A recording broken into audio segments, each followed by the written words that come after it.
Today's mug moment is from Matthew 21, verses 16 and 17. The priests and religious leaders took note of the children praising God for Jesus as the Messiah. I'm going to start reading with the last part of verse 15. But they were indignant and asked Jesus, "Do you hear what these children are saying?" "Yes," Jesus replied.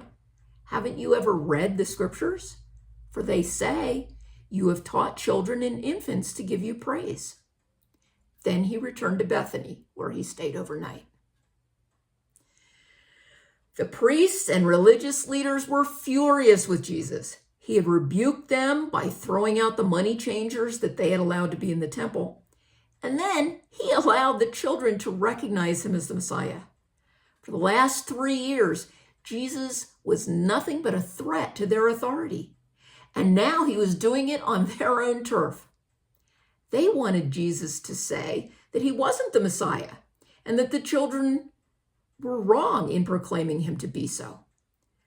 But instead, Jesus accused them of not knowing the scriptures that they took such pride in knowing. Jesus quoted Psalm 8, verse 2. "You have taught children and nursing infants to give you praise." Jesus is telling them as clearly as possible that he is the Messiah, who they claim to be seeking. But unfortunately, their pride kept them from acknowledging who Jesus was and is.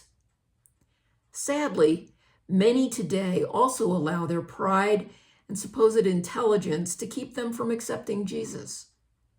Pray today for God's truth to be clear to those that we know and love.